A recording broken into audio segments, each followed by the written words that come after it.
हजरत पैगंबर मोहम्मद साहब के जन्मदिन की खुशियों में मनाए जाने वाले पर्व जश्न ईद मिलादुन्नबी पर इस साल मुस्लिम समाज में खूब उत्साह छाया रहा। इसका कारण है कि इस साल 1500वां जन्मदिन मनाया गया।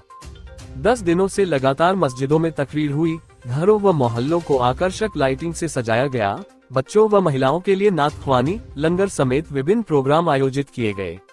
वहीं शुक्रवार को धमतरी समेत नगरी व कुरुद में जुलूस ए मोहम्मदी निकाला गया, जिसमें हजारों की तादाद में लोग शामिल हुए। धमतरी में जुलूस सुबह 10:30 बजे जामा मस्जिद से निकला, जिसमें मदीना गुंबद की झांकी आकर्षण का केंद्र रही। जुलूस में लोग इस्लामी लिबाज में सज धज कर हाथों में इस्लामी परचम लिए हुए मरहबा सले अला की सदाएं बुलंद करते हुए चल रहे थे। जगह जगह सामग्री वितरण और जुलूस के स्वागत का सिलसिला चलता रहा। ये जुलूस चमेली चौक, गोला बाजार, मकई चौक, रत्नाबांधा चौक, म्यूनिसिपल स्कूल चौक, रिसाईपारा कचहरी चौक होते हुए वापस जामा मस्जिद परिसर पहुंचा, जहां परचम कुशाई की रस्म अदा की गई।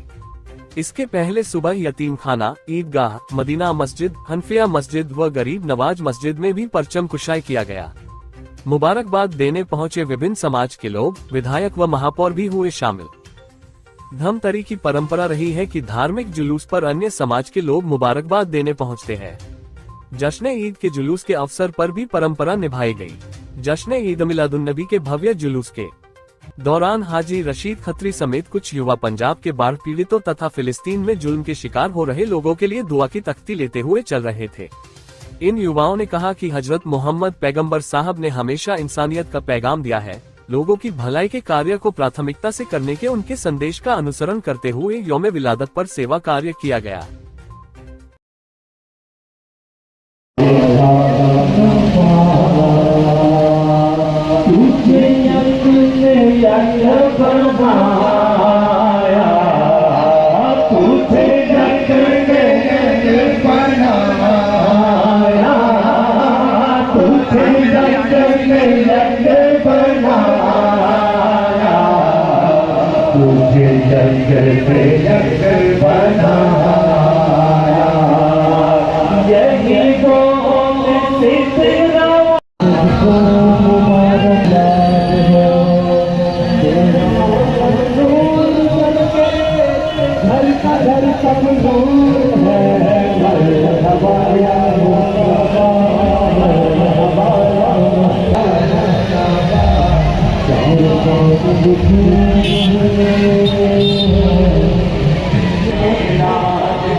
मैं जनाब शेख मोबिन, सदर अंजुमन इस्लामिया कमेटी धमतरी।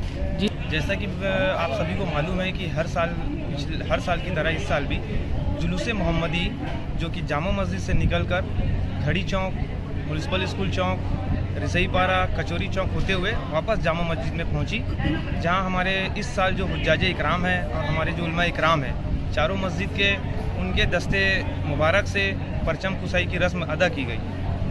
और बाद परचम कुशाई के बाद यहाँ आम लंगर का भी एहतमाम किया गया जैनब पैलेस में, मर्दों और औरतों का भी। और मैं इस जश्न ईद मिलादुन्नबी के मौके पर तमाम धमतरी शहर के वासियों को दिल से मुबारकबाद देता हूँ जश्न ईद मिलादुन्नबी की। मैं शेख ज़ियाउद्दीन उर्फ शेख आज़म, अल्लाह के रसूल पाक सल्लल्लाहु ताला अलैहि वसल्लम के लंगर का काम करते हुए हमको 35 से 36 साल हो गए। अल्लाह का शुक्र एहसान है, आज तक सब अच्छे से काम होता चला आ रहा है। इस साल भी परवरदिगार का एहसान करम अपने हबीब के सदक़े में बेहतरीन और बहुत अच्छे से इंतज़ाम कर पाए और अच्छे से हमारे से काम लिया है। और अल्लाह से दुआ है कि अल्लाह हमारे से जब तक हाथ पैर सही सलामत रखता है, परवरदिगार हमसे काम लेता रहे और इससे बेहतर इंतज़ाम करने की हमको तौफीक दे। और आखिर में मैं तमाम मुस्लिम भाइयों को ईद मिलादुन्नबी का मुबारकबाद पेश करता हूँ। मैं शेख सिराजुद्दीन अशरफी, लंगर कमेटी हम लोग आज 30-32 साल से चलाते आ रहे हैं। सरकार दो आलम सल्लल्लाहु ताला अलैहि वसल्लम का सदका है कि हम इतने साल से हमारे से खिदमत ले रहे हैं और आगे भी जब तक के खिदमत लेंगे तब तक के हम लोग काम करते रहेंगे और इस कमेटी को चलाते रहेंगे। अल्लाह के करम से अभी तक के तो सब बढ़िया निपटते आए हैं, तो आगे भी इंशाअल्लाह अल्लाह के फजलो करम से हम आगे भी जितनी भी अच्छी कोशिश होगी वो करेंगे और बढ़िया से बढ़िया इंतजाम करने की कोशिश करेंगे। देना चाह रहे हो? देश में यही संदेशा दूंगा कि हम सब भाईचारा से रहते आ रहे हैं और भाईचारा से ही रहना चाहिए। एक दूसरे की मदद करके चाहे वो किसी भी धर्म, किसी की भी जाति का हो, लेकिन सबको एक दूसरे की मदद करके आगे बढ़ना चाहिए और हमारे देश भारत का विकास करना चाहिए।